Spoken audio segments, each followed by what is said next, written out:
Opportunity arose, and well, that opportunity came here as Ramadhipa made his way through on Lucas. Cano lost the front and then made his way to the front of the out Longarella. It was Ramadhipa who took victory by just 98 thousandths of a second in race one.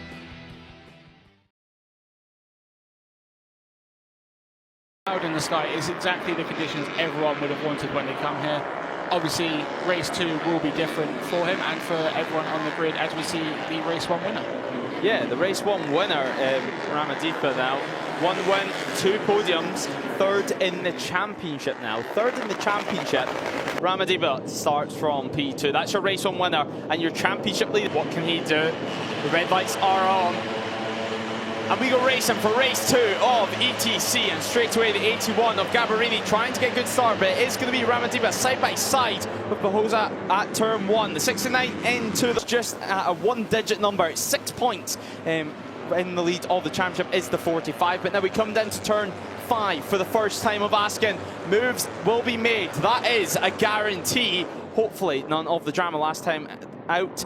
Obviously, Cano making his way through the field further back down the round, but as you mentioned, good start from Mustangi further down the order as through goes Longarella on the inside of Ramadhipa. But Ramadhipa, what does he do? What response does he have as they make their way through turn 14 in just a moment's time, almost side by side? The 32 slotting in behind now into turn 15 we go, and out nearly anyway losing it on the brakes. It was Alvaro Lucas. Up the inside he goes. That was move done.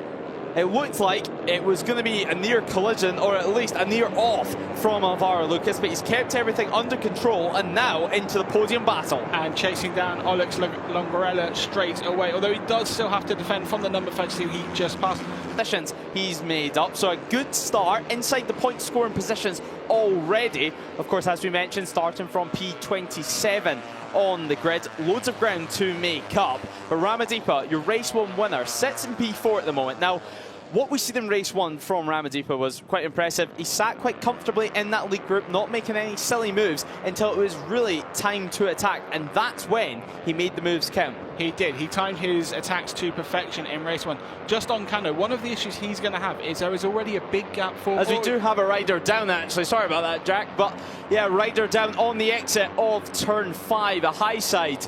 And well, we have seen that be a tricky corner throughout the day. Not too much grip on offer, and that is Marilanda down. So the 27 now back up on his feet, but took a heavy hit for the 46. The fastest lap of the race comes from your leader, Basah. Now a 2:04.4. The first rider to come across any change of conditions because of the rain falling or it starts drying out. So although he's got track position, in a way he's disadvantaged because he doesn't know where he can push. Whereas, as you say, Longarella has a good reference in front of him, and you can see the gap has closed up in the first sector of this lap. And now heavy on the brakes once more. None of the such problems for our leaders as Cano in this massive lead group further back down the order, about 8 or 9 passes of anybody. And as you can see, the gap is definitely coming down. He was 2 tenths quicker on that lap. Yeah, 2 tenths quicker, exactly 2 tenths quicker at that. So from Basah, or is the 69 awaiting something? Has he got something left in his back pocket? Based on what we saw over the last couple of laps, you would think Longarella would be able to pull a gap. However, Longarella is now in the situation that Basah was a couple of laps ago and seeing everything first. So show a front wheel if you can get side by side, as we see Beluzio on the 64 having a crash. So turn 5 for him down at the hairpin. Such a tricky corner, both in and out. He is going to get slipstream, in the slipstream, tucking in his knees, tucking in his elbows, his shoulders, his head, and through he goes on the 45. Longarella now leads the field once more. It is going to be a 2-rider shootout, or of course, if these two continue to battle, it's going to allow Alvaro Lucas to get, of course, a late apex for him. He's definitely closed it up, but it wasn't enough to make a move into MLS. So through the left they go now before they head heavy on the anchors once more into the braking zone over at turn 13. And of course, this is where we've seen Basah be so strong. So is this going to be Alex Longarella's chance just to learn a little bit, as still sitting in P4 and a little bit of no man's land at the moment? It is Ramadhipa, but Ramadhipa take nothing away from him. Winner in race 1, nearly on the podium. He still could be on the podium. It's ETC, anything can happen. These are the challenger races for a championship charge where you need to stay focused with nobody around you. Exactly. If he, as we said before, if you can't win, you can't finish on the podium, you take what you can get. If P4 is what Ramadhipa can get in this race, take it 100%. Still good championship. Oh, he had a massive moment. 2 massive moments coming out of the final chicane. Just able to keep it together. Yeah, just keeping it together. Losing the rear on the exit of turn 17. And then all the way, as we do see actually, a rider down there on the run to turn 1 that looked like as well. We do have 49 crashing out as well, rider okay. But losing the rear for Ramadhipa. He was on the curb as well. He just tried to pick up the throttle, and Rostanghi also down. We spoke about how much he was wanting to have a good ride on the number 13. Sadly, that's all came to an end, and now they're getting the scooter back to the paddock as this is going to allow Cano up into P5, as it looks like we do have a red flag. So red flag now appearing out with 3 laps remaining. So that should be 2/3 distance. But of course, as always, we'll wait for official confirmation. But over the line last time around, it was the 69 leading Longarella. 3 tenths, nearly 4 tenths of a second was their margin. As actually it looks like a little bit of celebrations already. I think Bahosa realizes that it's probably him that's going to take the win.